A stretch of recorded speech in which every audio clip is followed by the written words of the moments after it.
Welcome to the Cozy Storytime, your peaceful space to unwind and relax. Before we start, make sure to subscribe and like the video for more cozy stories every night. So, where are you watching it from? And what are you doing right now? I hope you enjoyed this story. Take a deep breath in and let it out slowly. Let the rush of the day fade away, replaced by the quiet comfort of the night. Tonight, I'll take you on a journey, not just any story, but a whisper from a world that exists between the seen and the unseen. A tale meant to gently carry you into sleep. You don't have to do anything. Just listen. Imagine yourself standing in an old, quiet train station. Your footsteps echo softly on marble floors, the morning air hangs like milk-white mist, and the faint scent of toasted bread lingers in the air. Between platform 9 and 10, there's a wall. Ordinary, at first glance. But your heart knows it's no ordinary wall. This is where the story begins. And tonight, you'll walk with me through that wall, toward a red steam engine that sighs like a sleeping dragon, toward a world not everyone can see, toward secrets waiting to be found. So close your eyes slowly. Let go of the weight of today, and let my voice be the door that takes you into the world of dreams. Welcome to the story of Platform 9 3/4.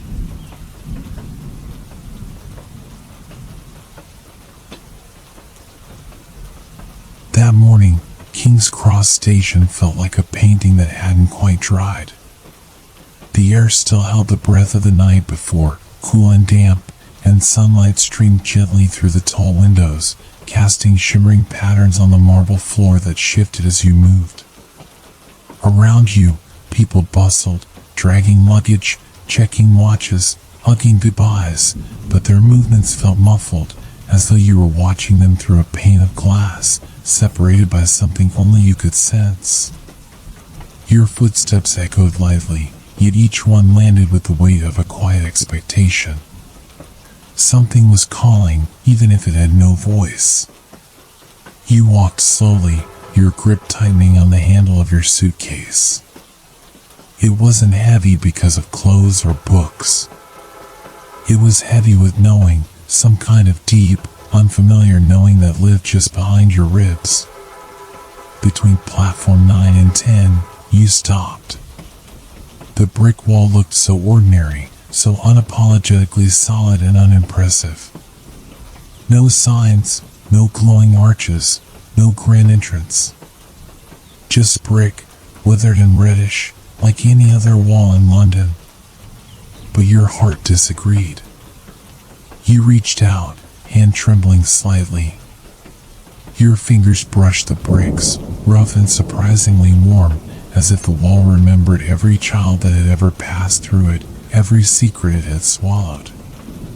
For a second, nothing happened. Then, there it was. That sensation.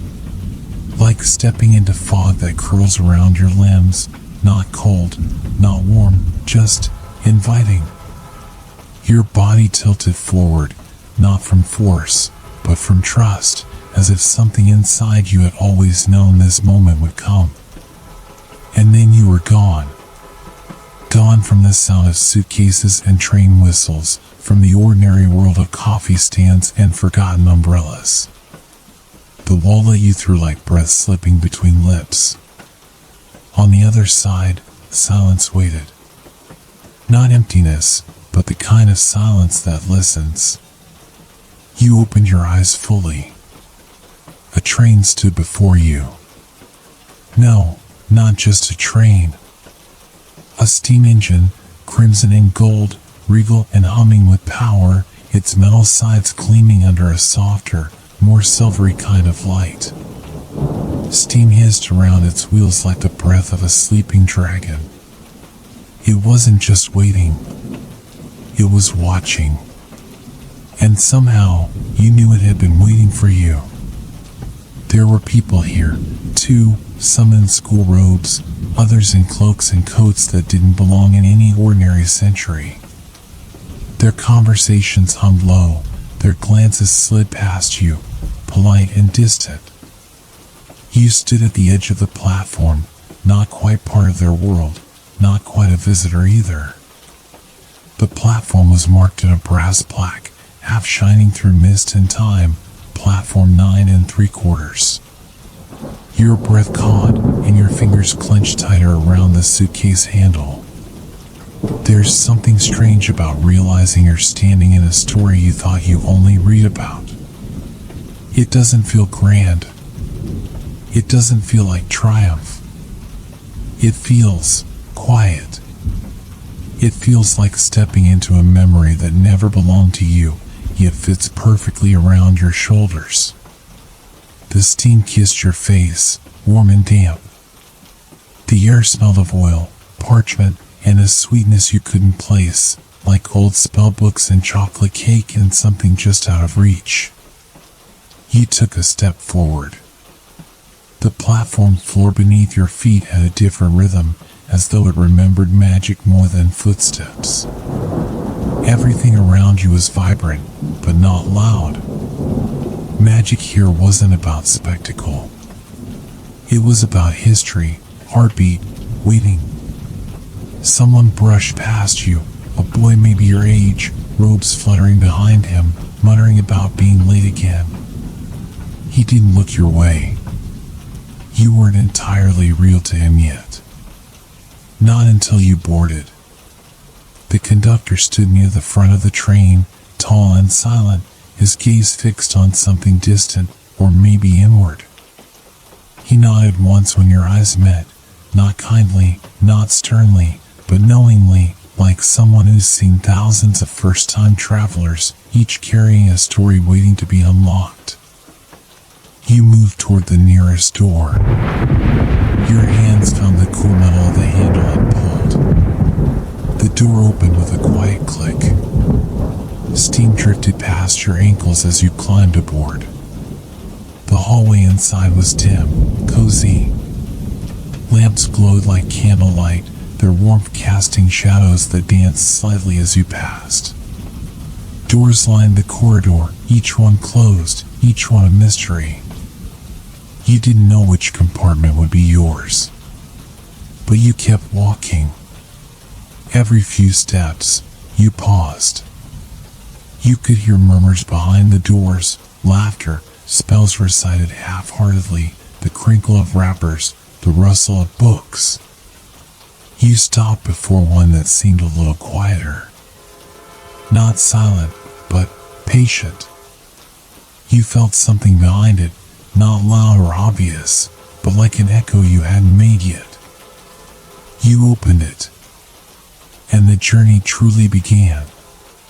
Inside, the compartment was still. The seats were warm but soft, and the window was fogged by the train's breath. Outside, the platform blurred as more students climbed aboard. Somewhere, a whistle blew long and low, signaling a countdown that was more than just time. The engine grumbled to life. You placed your suitcase carefully beside the bench and sat. It wasn't until you leaned your head against the cool glass of the window that you realized your heart had stopped racing. Instead, it beat slow and steady, like it had found its rhythm again. You didn't know what lay ahead. You didn't know the names of the students you'd meet, the teachers, the spells, or the ghosts. But for now, you were here. Between the platform and the unknown. Between memory and possibility. Between the pages of a story and the world where it lives. And as the train began to move, with a jolt so gentle it felt like a dream shifting to the next chapter, you let yourself breathe. Because somehow, in the quiet space between what is seen and unseen, you had found your way in. And the story, your story, was ready to begin. The train had settled into its rhythm. A soft, gentle lull that rocked the carriages just enough to make the scenery blur at the edges of the window. Trees stretched in long streaks of green and gold, hills rose and dipped like sighs, and somewhere in the far distance, clouds hung low, their bellies heavy with stories. You'd walk the corridor for what felt like forever, passing compartments full of laughter, light chatter, and spells that fizzled harmlessly in young hands. But none of them had felt right. Not until now. The door slid open with a whisper, and the moment it did, silence pressed gently against your skin, not cold, not unwelcome, just present. Inside, 3 people looked up, and the air changed. They weren't speaking when you entered, but something told you they had been. There was a hush that felt interrupted. Not by annoyance, but by curiosity. You hesitated at the threshold, unsure if this compartment was already claimed. But none of them said anything. Instead, they just watched. The first was Amari. She sat stiffly, as if her spine was made of stone, her posture perfect and unmoving. Her robes were immaculate, her gloves black and smooth like satin that had never known dust. Her eyes were dark, not with suspicion, but with stillness. She watched you like a librarian watches a misplaced book, patiently, curiously, as though she were waiting for you to explain why you belonged on her shelf. Next was Callan. His smile was wide, almost too wide to be comfortable, but not unkind. His cheeks dimpled, and his hair was a mess, as though he'd run here at the last moment and never stopped moving since. But his eyes didn't match the grin. They flicked constantly toward the window, every few seconds, as if expecting something to appear outside. Or worse, someone. There was a tremor in his left hand, almost imperceptible, and the one he held was chipped near the hilt, a thin fracture running through it like a scar he didn't want to talk about. And then there was Liz. She sat slouched, one leg draped lazily over the other, a thick leather-bound book open across her lap. She didn't look up at first. Her hair half-shadowed her face, and her eyes were half-lidded like someone perpetually bored. But you could feel it. She was watching you from the corner of her vision, measuring your weight in the air without moving an inch. When she finally did lift her gaze, it was slow and deliberate. There was no greeting, no smile, just a long, lingering glance that made the room feel colder by a degree. You stood frozen for a moment, unsure if you should stay. But then Amari spoke, her voice calm and low, like parchment being turned. You can sit. Just that. Not warm, not welcoming, but an invitation nonetheless. You slid the door shut behind you and lowered yourself onto the last empty seat. It was near the window, opposite Liz, next to Callan. The cushion sighed under your weight, and for a moment, no one said anything. The train moved forward. The landscape kept gliding past. But inside the compartment, time shifted. Slowed. "You're new," Callan said, still watching the window. His voice was lighter than expected, but uncertain. "First year?" Liz asked. Not mockingly, just curious. Or perhaps testing. You nodded. "Yeah."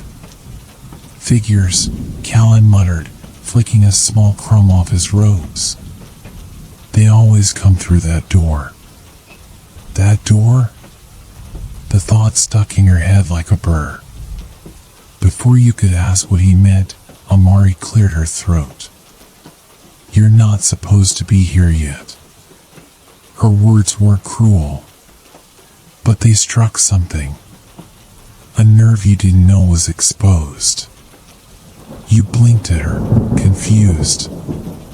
"What do you mean?" "I mean," she replied, closing the book she hadn't been reading, "that this isn't the compartment first years usually find. You were drawn here." There was something about the way she said it, like it wasn't up for debate. Drawn. The word echoed in your mind. Liz smirked, her voice low and dry like smoke. "Maybe the train's in a playful mood." "Trains don't have moods," Callan shot back quickly, almost too quickly. "Don't they?" Liz countered, eyes narrowing. "You've been on this train before, Callan. You've seen what it does." Callan looked down, silence folding over him again. Something passed between them that you didn't understand. Something heavy. And for the first time, you noticed how old the compartment felt. Not dirty, not broken, but aged. The kind of age that comes with secrets and silence. The cushions were threadbare in places. The lamps flickered just a little too long before staying lit. And there was a faint, almost sweet scent in the air, like burnt honey and paper that's been sitting in the sun too long. You looked at Callan's one again. The crack was thin, but visible. You had the urge to ask about it, but didn't. Not yet. Instead, you spoke the question that had been growing since you entered. "What do you mean I wasn't supposed to find this compartment?" Amari glanced at Liz, and Liz just shrugged. "Most people walk right past it," she said, tapping her nails on her book. "It's always here, but never seen. Unless it wants to be," Amari finished, her voice low and even. The silence that followed wasn't awkward. It was expected. Like they were waiting for you to remember something you hadn't lived yet. The train on beneath you, steady and ancient. Outside the window, trees gave way to wide fields of gold grass that shimmered in the light. You could almost forget where you were. Almost. Callan shifted beside you, finally pulling his eyes away from the glass. "Do you feel it?" he asked quietly. "Feel what?" He didn't answer at first. He just held his one up, the fractured length catching the light. "This train," he said slowly, "it remembers things. It keeps them. Echoes, shadows, whispers. If you sit still long enough, you'll hear them." Amari gave him a look. Not disapproval. More like worry. "Not everyone should hear what this train keeps," she murmured. Then, Liz closed her book with a sigh. The thud echoed in the compartment like a small clap of thunder. "Too late now." "You're here," she said simply, staring straight at you. "Which means something's coming." You didn't know what they meant. Not fully. But deep down, under the surface of your thoughts, a feeling stirred. A memory not your own. A flicker of déjà vu. As though you had been here before, in another dream, another version of yourself, another echo. The train began to curve slightly, and the light through the window shifted. For a moment, you could see your own reflection alongside theirs. For travelers, moonlike in every way, sitting together in a space that wasn't meant to be found. And then Callan whispered something, so soft you almost missed it. They never send for unless something's about to break. No one responded. The compartment shivered. Not the train.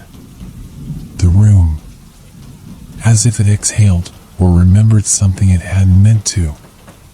You didn't move. You didn't speak. But in that quiet, you realized something simple and terrifying. You weren't on an ordinary train ride. And this wasn't the beginning of a school year. It was the beginning of something else entirely. Something with cracks in its edges. Just like Callan's wand. The train continued its steady journey through the shifting countryside, its wheels murmuring a hypnotic rhythm against the tracks. Outside, the late afternoon light softened the landscape into muted gold and soft shadows, and the windows of the Hogwarts Express fogged lightly with breath and warmth. Inside the compartment, the atmosphere was still strange, still taut, but the tension that had met you when you first arrived now thinned, like fog lifting slowly from the surface of a lake. You didn't realize how tightly you'd been gripping your knees until your fingers started to ache. The silence in the compartment was not complete. It was filled with quiet sounds, the rustle of parchment as Amari flipped a page in her leather-bound journal, the soft thump of Lys's boot tapping the wooden floor in a slow, rhythmic beat, and the occasional low hum from Callan, who had begun drawing shapes on the foggy window with a single finger. Triangles. Circles. A crooked spiral. Then came the trolley. It rattled faintly down the corridor, like the chiming of silver bells carried by a breeze that had slipped through a crack in the door. The voice of the trolley which followed, scratchy and warm like an old record. Anything from the trolley, dears? Callan leapt to his feet before you could even consider it. I'll go, he said quickly, almost too quickly, already halfway out the door.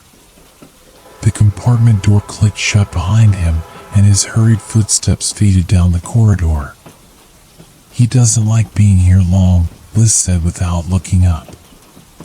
You turned to her. Here? On the train? In this compartment, she replied, flipping a page in her book. Too many echoes. Too many almosts. You were about to ask what she meant when the door opened again. Callan returned with his arms full of sweets, pumpkin pasties, cauldron cakes, fizzing whizbees, and, at the very top of the pile, a single chocolate frog box. He sat back down without a word and passed you the frog. Here. You'll need it. You blinked. Why? He didn't answer. Just watched you with that same haunted edge in his gaze. As if the question you asked wasn't the one he was afraid of. You unwrapped the chocolate frog carefully, the foil crinkling like dry leaves. The scent hit you instantly, rich and sweet, with a faint bitterness underneath, like burnt caramel and crushed herbs. Comforting, yes. But there was something else there. Something old. The frog leapt once before you caught it, and as you took a bite, its warmth bloomed across your tongue. It was the kind of sweetness that reached back into childhood, that made you think of thick quilts and rainy days and the arms of someone who had once loved you fiercely. But beneath the sugar, there was another flavor. Something more elusive. Not unpleasant, but strange. It tasted like memory. As you chewed, a card slid into your lap. Not just any card, a famous wizard card, the kind they always included with chocolate frogs. You picked it up, expecting to see a familiar name, Dumbledore, Merlin, maybe Morgana. But the face on the card wasn't any of those. The figure in the illustration had no name printed below it. No title. No dates. Just a shape, tall, cloaked, with their back turned toward you, walking down a hallway lined with fog. The fog shifted slightly as you watched, revealing the faint outline of a train track, a cracked wand, and a door without a handle. You blinked. When you looked again, the figure had vanished. Liz was watching you. First one's always different, she said. Different how? You'll see. Amari reached out and took the card from your hand gently. She studied it for a moment, then gave a soft hum of recognition. They only show up for some. Who? You asked, heart thudding. Who is it? We don't know, Amari replied. But it's been appearing for years. Always with a chocolate frog. Always in this compartment. Only for people who've seen things. You swallowed, suddenly very aware of the way the chocolate still melted on your tongue. I haven't seen anything, you said, though it sounded hollow in your ears. Liz raised an eyebrow. Haven't you? You looked around the compartment again, trying to make sense of it all. It still looked normal, old, a little worn, but normal. Yet there was a hum in the air, like the lingering note of a song that had ended too long ago to remember its tune. Callan finally spoke again, low and serious. Sometimes, when people eat the frog, they remember something they shouldn't. You stared at him. Like what? He didn't answer. But then, slowly, his hand drifted to his wand. The crack that ran down its shaft seemed more visible now, more real. You felt your skin crawl. Liz shifted in her seat and reached into the folds of her robe. From a hidden pocket, she pulled out a small, leather pouch. She opened it and removed something carefully wrapped in cloth. As she unwrapped it, the scent of cocoa grew stronger again, almost overpowering. It was another chocolate frog, but older. The foil was faded, the corners creased and dulled. She held it out to you. This one isn't for eating, she said. You took it hesitantly, and the moment your fingers touched the foil, something shifted in your head. A sensation, brief and startling, as if someone had turned a key in a lock that had been rusted shut for years. You saw, no, felt, a flash of something. Stone corridors. A shadow moving too quickly. A sound like glass breaking underwater. And then it was gone. You gasped, nearly dropping the frog. What was that? You whispered. Amari looked at you carefully. Sometimes chocolate remembers. Especially when it's been somewhere it shouldn't. That doesn't make any sense. Nothing about this compartment does.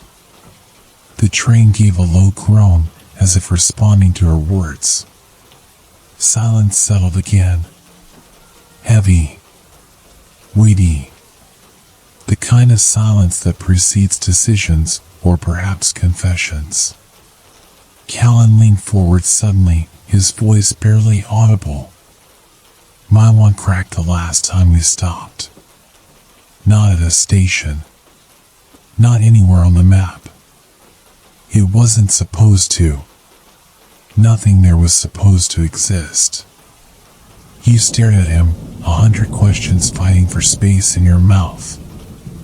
But Amari spoke first. Don't ask what he saw. Why not? Because if you ask, the train might think you want to see it too. You felt your pulse spike. The compartment, once merely strange, now felt different. Sharper, somehow. More aware. You looked down at the unopened chocolate frog in your hand. Its foil pulsed faintly. Once. Like a heartbeat. No one spoke after that. The train carried you onward, the fog outside beginning to thicken around the edges of the windows. You sat there, heart tight, mind buzzing with unanswered questions. And deep in your chest, something stirred. Something ancient. Something waiting. You had boarded this train like any student would. But you were no longer on a journey to Hogwarts. You were on a journey into the forgotten. And the chocolate on your tongue remembered more than you did. It began as a whisper. Not a sound, exactly, but a shift in the air, like something holding its breath. You didn't notice it at first. You were still sitting there, fingers curled loosely around the cold foil the old chocolate frog Liz had given you, eyes half-lit as you watched the countryside slip past the window. Golden fields had faded into skeletal woods, the trees bare and pale as bone, branches clawing at the sky. Then the landscape vanished entirely. One moment, there was forest. The next, only fog. Dense and impenetrable, the mist wrapped around the train like a woolen shroud. It wasn't white, though. It was the color of ash, of old parchment, of something faded too many times by memory. You leaned forward, pressing your palm to the glass. Nothing. Just that same gray, endless veil. The train slowed. A tremor ran through the floor beneath your boots. It was subtle, like the breath of a sleeping beast, one you were riding on the back of. The gentle rhythm of wheels on track faltered, stumbled, then settled into a grinding, uneasy deceleration. Callan sat up straight, all color draining from his face. "We're not supposed to stop here," he murmured, more to himself than anyone else.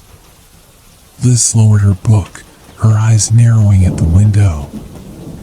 Amari, already tense, closed her journal and placed it carefully on her lap. You swallowed. Is it another station?" Liz didn't answer. She simply stood and walked to the window, wiping away the thin layer of condensation with her sleeve. Beyond the glass, the mist stirred, just barely, revealing flickers of shapes. Trees. Bent and broken. Their trunks blackened as if by fire, their limbs stripped bare. Behind them, water. A lake. Or something like it. Its surface was too still. It didn't ripple. It didn't reflect. It absorbed the light entirely, like a hole punched in the world. Even from a distance, it felt wrong, too wide, too silent, and far too deep. The train hissed as it came to a halt, and a great exhalation of steam burst upward into the mist. The breath of a dragon, or the sigh of something exhausted from carrying passengers too far. Silence fell. No whistles. No voices. No announcement of arrival. Just quiet. Then a sound, sharp, sudden. A low clang, metal against metal, from somewhere near the front of the train. Like a coupling being unlatched. You all turned toward the door instinctively. "What was that?" you asked, already knowing no one had the answer. Callan reached for his wand. Or rather, what was left of it. The crack running down its shaft seemed deeper now, more raw. He touched it like someone might press a finger against a scar, half in pain, half in wonder. Amari stood, too. She moved toward the door but didn't open it. She didn't need to. The compartment was colder now. Not from any draft. It was the sort of chill that came from elsewhere, from places the sun forgot how to touch. "We shouldn't be here," she said, voice flat. Not afraid. Resigned. You watched as Liz placed her book back in her bag. She didn't bother marking her page. A strange sort of ritual, like she'd done it before. "We've crossed over again," she said. You looked at her, confused. "Crossed what?" She hesitated, then said, almost reluctantly, "There are tracks the ministry doesn't map. Lines that were laid before Hogwarts even existed. Some say before magic had names." "That's not possible," you whispered. But the words felt hollow, even to you. Callan chuckled dryly. "Neither was fog that bleeds." You stared at him. "What?" He glanced at the window, then back at you. "If we stay too long, you'll see. The mist here, it gets inside. Not just through skin. Through thoughts. Through dreams." Liz turned back to the door. "We're not getting off the train. That's the first rule." "There are rules?" you asked. Amari nodded. "Not official ones. Just the ones that keep you from disappearing." The compartment lights flickered. Once. Twice. Then steadied. You hadn't noticed how dim they'd become until then. The amber glow overhead looked more like candlelight now, uneasy, flickering with a rhythm that didn't match anything in this world. Like a heartbeat trying to remember its own pattern. The fog pressed harder against the windows. It didn't feel passive anymore. You stepped closer to the glass, drawn by something you couldn't name. Shapes moved in the mist, just shadows, surely. The blur of a tree limb swaying. The curve of a hill. And then, a face. It appeared only for an instant. Pressed against the glass as though on the other side. Pale. Long eyes wide and too dark. No breath fogged the window. No sound accompanied its presence. Then it was gone. You stumbled back. Callan caught your arm, steadying you. "You saw it?" he asked. You nodded. He didn't look surprised. "Sometimes they watch," he said softly. "Sometimes they wait." "For what?" Amari answered before he could. "For a door to open." The compartment door creaked. You all froze. It didn't open, but it moved. Just a little. As if nudged. Liz reached into her coat and withdrew a silver coin. It shimmered faintly, etched with runes that writhed in the low light. She placed it against the door's wooden frame, where it clung as if magnetized. "Warning," she said. "It won't last long." The air grew heavier. Something passed the corridor beyond your door, footsteps that made no sound. A shadow too tall, too thin, slipped past the frosted glass. It paused. Stood there. You didn't breathe. Then it moved on. The silence was unbearable. You spoke without meaning to. "Where are we really?" No one answered. Instead, Liz walked to her seat and sat down again. Slowly. Like someone returning to a place of mourning. She stared at the window for a long time. Then she said, "The train doesn't always go where it's told. Sometimes it listens to what you've forgotten." The words hit you hard. You remembered the card from the chocolate frog. The nameless figure in the mist. The cracked wand. The door with no handle. Were you already being pulled towards something? Had it started before you even knew? You sat down again, too. No one spoke for a long time. Eventually, the train shuddered, then groaned. With a slow lurch, it began to move forward again. The fog clung for several long minutes, reluctant to let go. But then, inch by inch, the world returned. First the skeletal trees, then the fields. Then, far on the horizon, the dim outline of the mountains.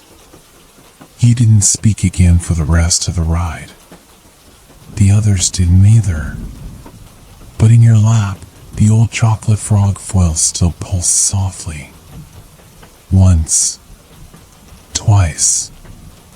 Like something alive. And deep in your chest, you knew the journey was far from over. You had seen the edge. And the edge had seen you back. The rhythmic clatter of the train on the tracks had returned. After the stillness of that strange stop, even the mundane rumble felt like music, like something alive and warm. You tried to shake off the feeling of the mist, of the black lake, of the face in the window. But it clung to your thoughts like cobwebs, each memory a thread you couldn't quite pull away. Liz had retreated once more into her book, but she hadn't turned a page in 10 minutes. Callan sat stiffly, knuckles white around the remnants of his wand. Amari was quiet, her eyes distant, her hand once again resting on the journal in her lap.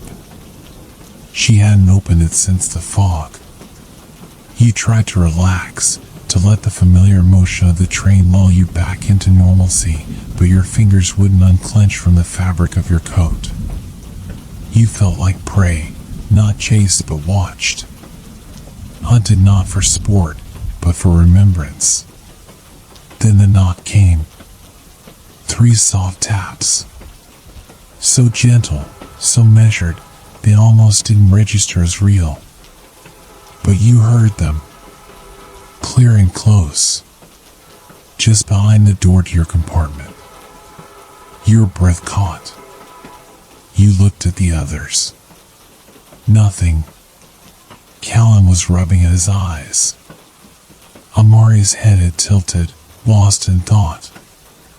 Liz's gaze hadn't moved. Did you? Your voice cracked, quieter than you intended. Did anyone hear that? 3 pairs of eyes turned toward you. Not frightened. Not confused. Just blank. Hear what? Amari asked, her voice low. There was a knock. They exchanged glances. Callan stood and crossed to the door, his shoulders hunched like he was preparing for a blow. He flung it open. Nothing there. Just the corridor, empty and faintly lit, stretching in both directions like a tunnel that had forgotten how to end. He leaned out, looked left, then right. No one's here. But I heard it, you said, a little louder. 3 knocks. Like someone knew I'd answer. Maybe you dozed off, Liz offered, though her tone wasn't convinced. Dreams linger in places like this. But you weren't asleep. You knew you weren't. Callan sat again, slowly, and for the first time, he looked at you with something more than guarded detachment. Sometimes, they don't knock for all of us. You turned to him. What do you mean? I mean, he said, eyes locked on yours, some doors are only meant for one pair of ears. Some knocks come looking for a specific heart. You didn't like the sound of that. Have you heard it before? You asked him. Callan looked at the floor. Once. Last year. What did you do? I answered, he said, so quietly you barely caught it. You didn't press him further. The way his face twisted told you all you needed to know. But the tension didn't ease, because the knock came again. 3 times. Tap, tap, tap. This time, softer. Like it knew you were paying attention. Like it was playing with you. No one else flinched. You stood. Your legs felt like sticks carved from ice. "Don't," Amari said suddenly, sharp as a whip. Her eyes locked onto yours with a strange urgency. "Don't touch the door." You hesitated, your hand halfway to the knob. "But if it's just..." "It's not," she cut you off. "It never is." She rose, too, and walked toward the door, her body positioned between you and it like a protective barrier. "If you open it now, you won't see the hallway. You'll see something that wants to be seen. And once it knows you're willing to open things for it." She didn't finish the sentence. Liz closed her book with a loud thump. "It's testing you." "Testing me?" you echoed. "For what?" "To see if you belong to the journey, or if you're just a guest," she said, without looking at you. "Some passengers ride through without knowing. Some are chosen. And some," she paused, "some are invited." The word felt heavy, like it didn't belong in the air. Callan nodded. "And the ones who get invited never leave the same way they came." You sat down slowly, your heartbeat thundering in your chest. "Why me?" No one answered for a long time. Then Amari said, "Maybe because you see. Maybe because you listen." The door remained closed, but the sense of presence behind it didn't fade. It was like something waiting just beyond your reach, pressing its face close to the other side, whispering without sound. You could feel it. Not with your skin, but with your awareness, like an idea that had taken shape. And then, the train lights dimmed again. This time, not just flickering. They wavered, like firelight in a storm. And in the dimming glow, shadows stretched unnaturally long. The corners of the compartment grew distant. The walls themselves seemed to pull away, as if the train were unraveling around you. Liz cursed under her breath. Amari touched her coin again. It burned blue for a moment, then sputtered out. "We're crossing again," she said. But this time, not because of the train. Your stomach turned. The air grew thick. And then, you felt it. A cold hand. Not on your body, but in your mind. Like a memory that wasn't yours suddenly being pulled forward. You were remembering something you never lived. A hallway. Endless. With doors on either side. All closed.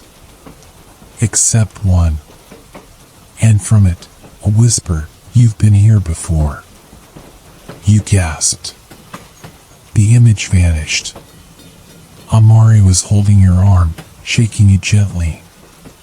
"You were slipping," she said. "It tried to take you." "What was that?" you whispered. Callan answered, grim, "It's part of the fog. It learns you. Once it knows how to imitate your memories, it stops knocking."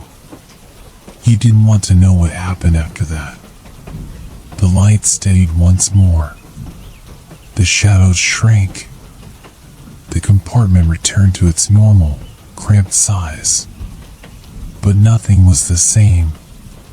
The others pretended to relax, returning to their seats, opening books, or staring at their boots.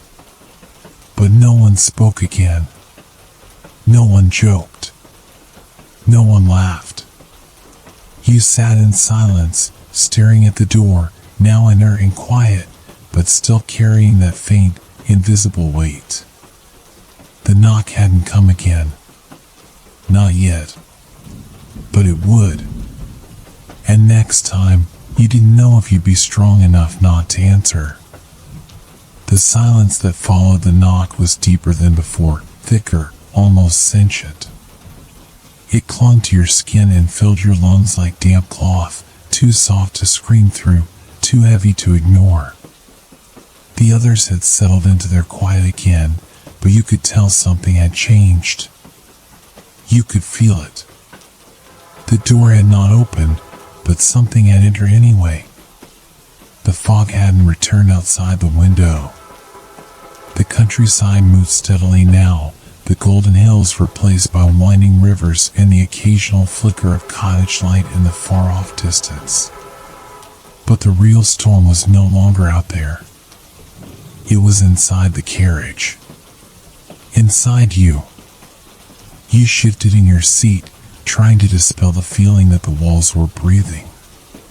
Your hand brushed against the window pane. It was colder than it should be. You looked at your own reflection, and for the briefest second, it didn't look back in sync. A heartbeat late. As if delayed. Liz noticed. She said nothing, but her eyes narrowed. Then the compartment dimmed, not in a mechanical flicker, not like light struggling for power. It was a softening, like someone had turned down the world around you. Shadows grew longer and more comfortable with themselves, curling around the corners of the room like cats returning to a familiar den. You weren't surprised when the fog began to seep through the cracks of the window frame, not from the outside, but from within. It was gentle, almost polite, like it didn't want to scare you, only to be noticed. Amari stood, slowly. Her movements were cautious, reverent, like a priest stepping into a sanctuary. Her gloved hand reached for her journal, but this time, she didn't open it. She only held it close to her chest, fingers tightening on the edges. "You'll want to listen this time," she said softly. "But you shouldn't." "Why?" you asked, though your voice was almost gone. She looked at you then, not with fear, but with something stranger. Compassion. Because it's not lying. That's what makes it dangerous. The fog swirled near the floor like a memory too old to rise. The temperature dropped, but not in a painful way. It was the kind of cold you feel in dreams, comforting in its strangeness, like your body remembering something your mind didn't. Then, without sound or signal, it spoke. Not aloud. Not through any tongue or vibration. But you heard it. You understood it. A single, unspoken phrase echoed through your head. "You've forgotten the door." Your mouth opened involuntarily. "What door?" Amari's eyes widened, and for the first time, she looked afraid. "Don't answer it," she hissed. "Don't talk to it." But it was too late. The fog pulsed in acknowledgement. Your vision blurred. Not from tears, but from a shift in perception, like you'd suddenly started remembering something as it was being erased. You saw yourself. Younger. Much younger. Standing at the top of a stairwell in a house you couldn't name, though your bones knew the place. You turned toward a narrow hallway. At the end of it, a small, wooden door. Faded blue paint. A brass doorknob, tarnished by time. You didn't move in the memory, but your awareness drifted forward. Toward the door. And as you neared, you heard it, faint crying, not of a person, but something older. Something deeper. Something lonely. You locked it, the whisper said, gently. But not well enough. You blinked and you were back in the compartment, gasping, disoriented. Callan had stood too. He was breathing hard, as if he just sprinted up a mountain. It's getting stronger, he muttered. Liz closed her book again, slower this time. It's not just fog. It's remembering fog. You stared at them.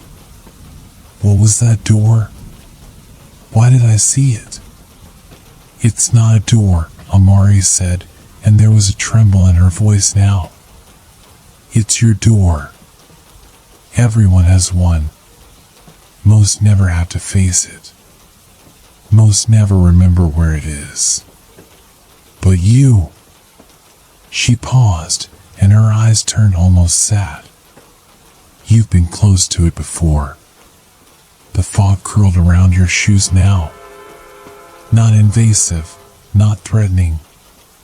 Patient. It was waiting. Then the whisper came again, quieter, more tender than before. You left something behind. Your knees buckled slightly, and you fell into the seat. You felt sick. Not from fear, but from truth. You didn't know what the voice meant.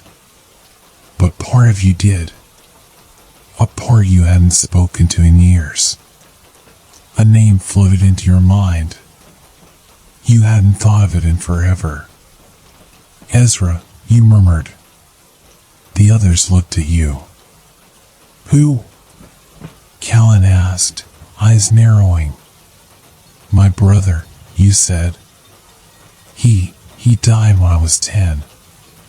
And as you said the words, the fog swirled upwards in a slow spiral, and for a second, just a second, you saw his silhouette. Not clearly, but enough. The shape of shoulders. A familiar curve of cheekbone. A hand that had once held yours during thunderstorms. Then gone. Your breath caught again. I never said goodbye, you whispered. Amari sat beside you now. That's what it feeds on. Not grief. Unfinished grief. Callan ran a hand through his hair. It's not trying to take you. Not yet. It wants you to follow it. That's worse. Why? Because if you follow, Liz said, you might find what you lost. But you might not come back. The compartment dimmed further. Not into blackness, but something more peaceful. A dream state glow. You felt yourself drifting, lulled by the fog's whispers, promises of closure, of reunions. You could almost smell Ezra's shampoo. Hear his voice from the bottom bunk. Come back. Just one step closer. You leaned forward. Amari's hand snapped around your wrist. No.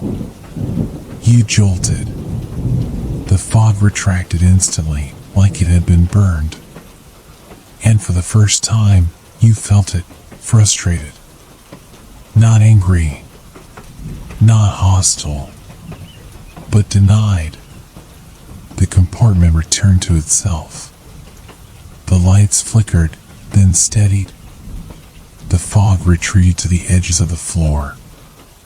The whispers faded. And in their place, silence.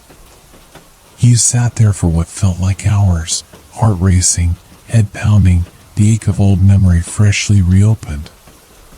No one spoke. Not out of fear, but out of understanding.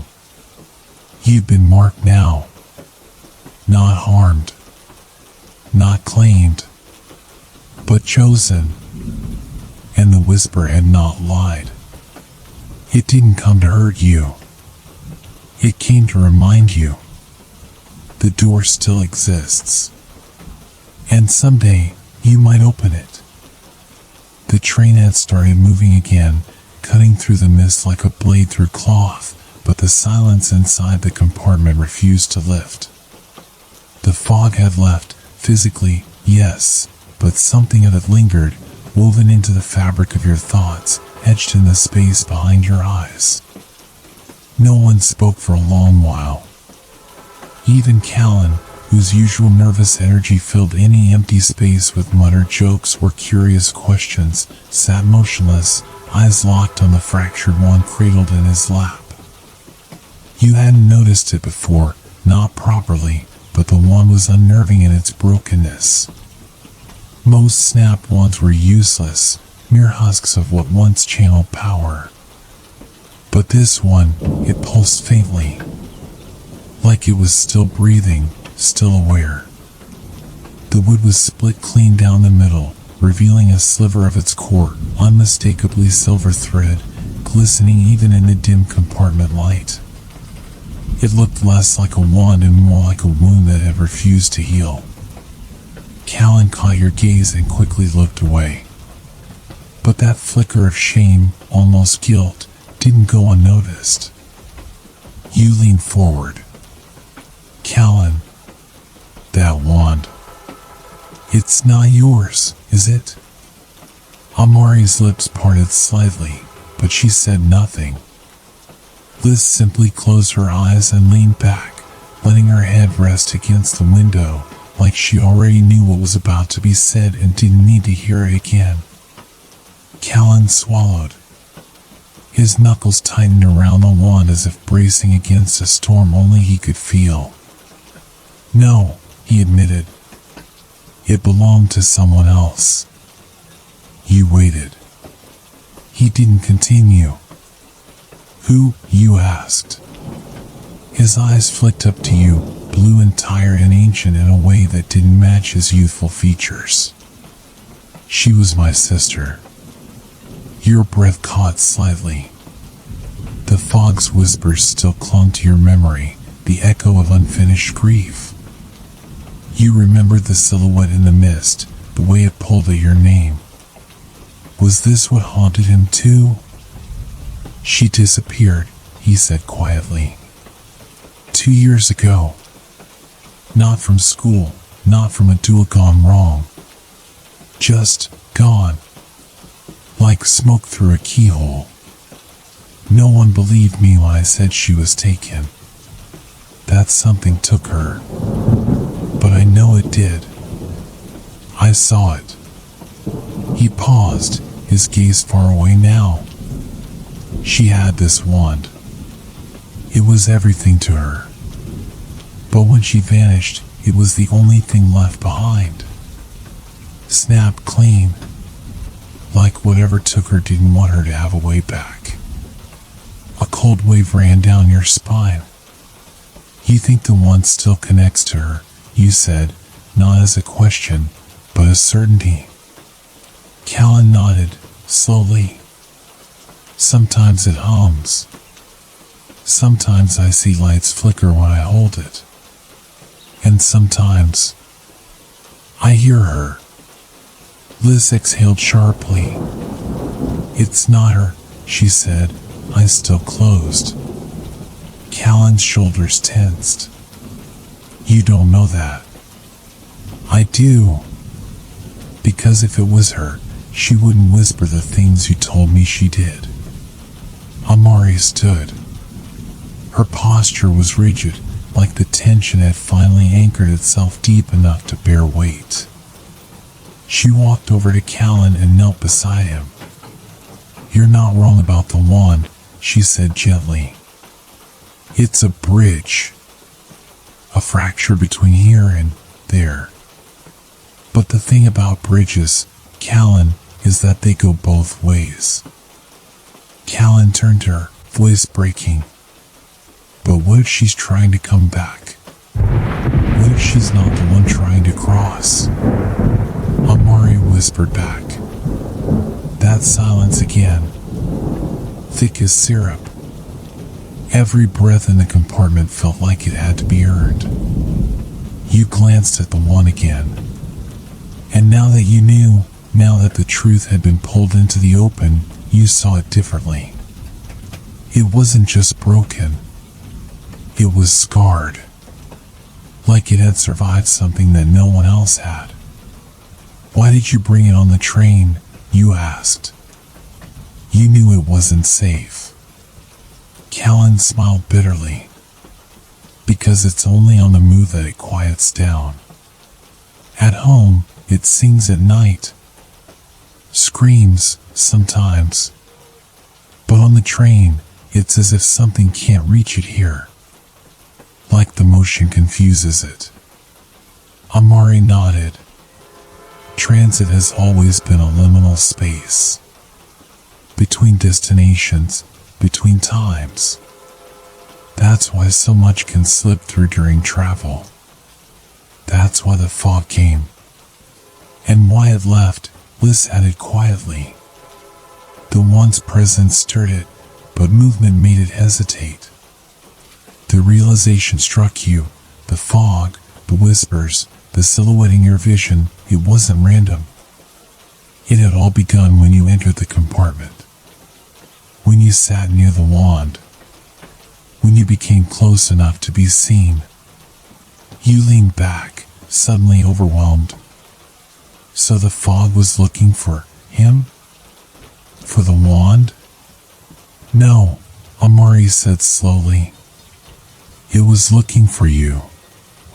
The wand just let it in. You looked at her, stunned. Why me? Amari turned her gaze out the window. Because you remember. The compartment trembled briefly as the train crossed a bridge. The sound of wheels on steel echoed beneath you, and in the lull of conversation, you could almost hear it again, the whisper, like a thread trailing back to the fog. Callan placed the wand on the seat beside him, as if it weighed too much to hold anymore. I've tried to destroy it, he said. Burn it. Bury it. Even threw it into the Black Lake once. But it always comes back. Amari raised an eyebrow. It wants to be kept. Or watched, Liz muttered. You sat up straighter. So what now? We just carry it with us?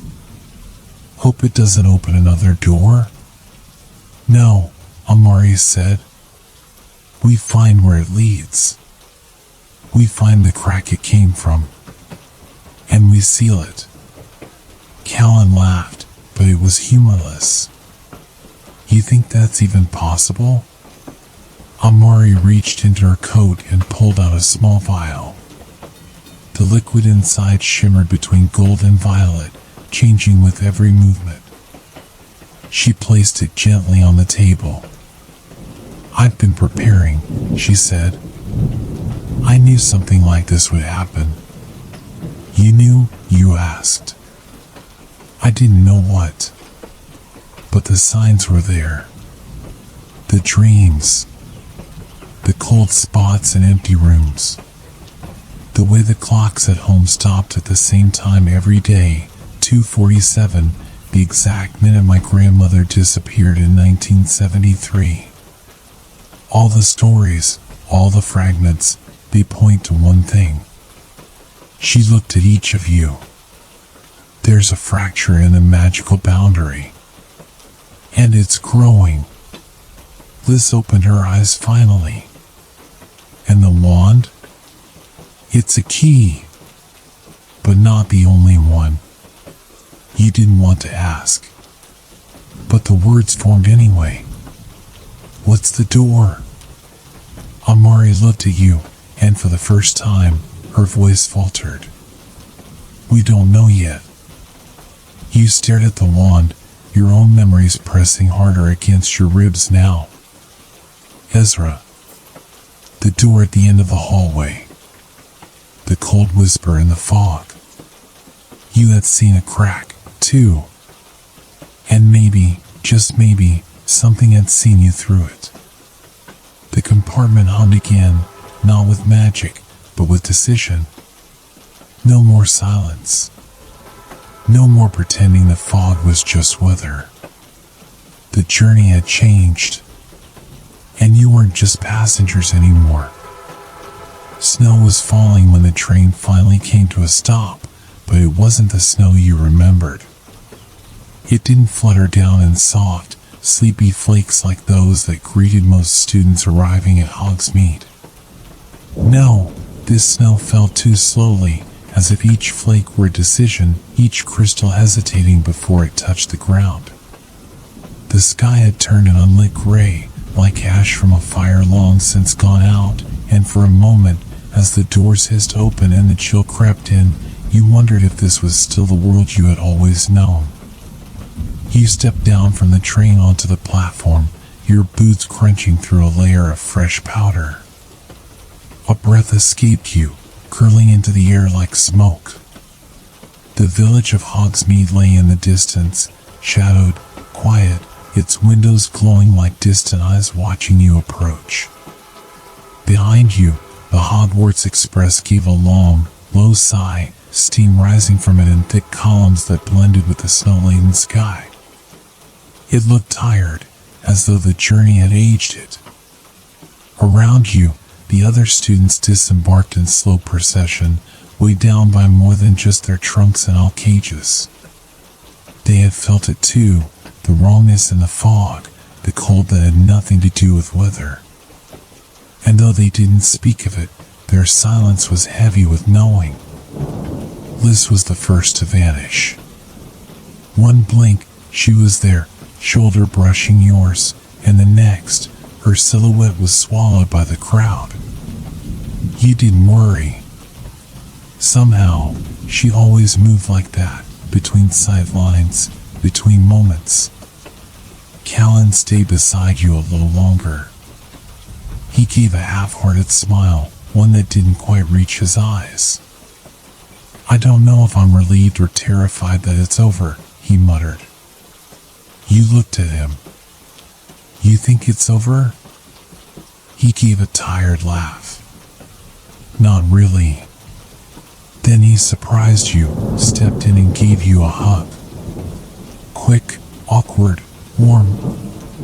When he stepped back, his eyes were glistening. Thank you, he said. Before you could ask for what, he turned and was gone, leaving only shallow footprints in the snow that the wind rushed to erase. You stood there, unsure of what to do next. The usual carriages, drawn by thestrals, waited patiently at the edge of the station, their skeletal figures blending with the light. Other students were climbing into them, chattering nervously, trying to distract themselves with old gossip and new robes. The noise sounded like paper being torn, thin, artificial. Then you felt her presence before you saw her. Amari.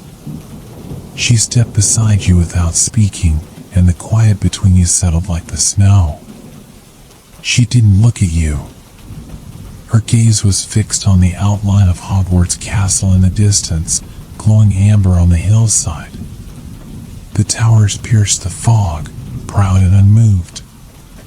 She finally spoke, her voice a whisper wrapped in thought.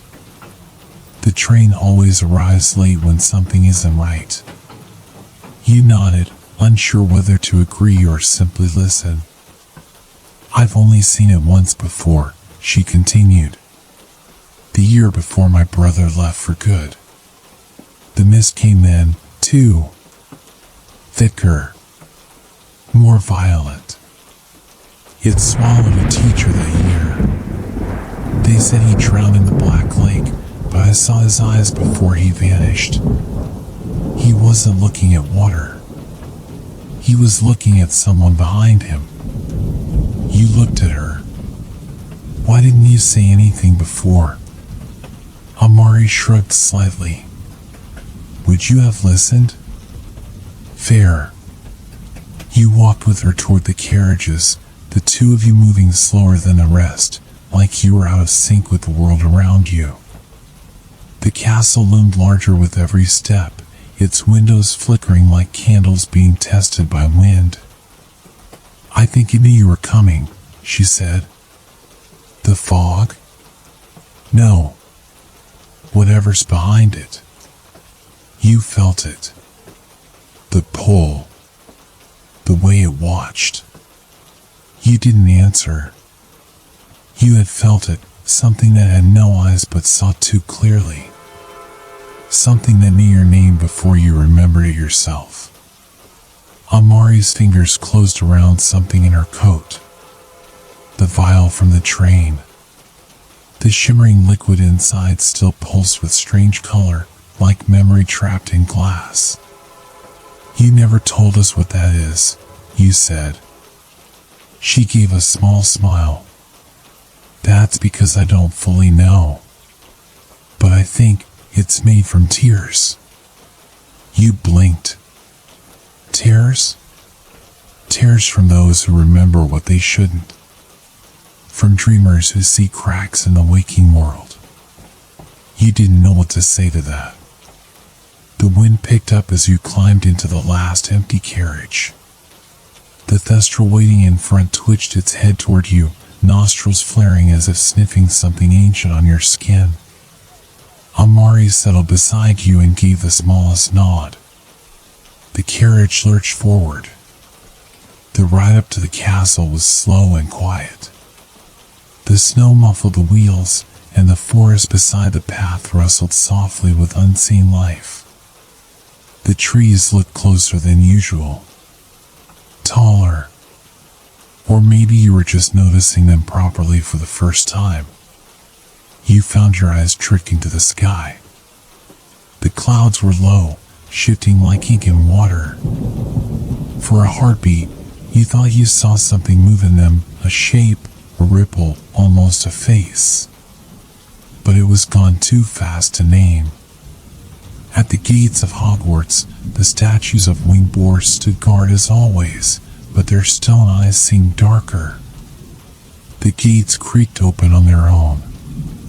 You stepped down into the snow.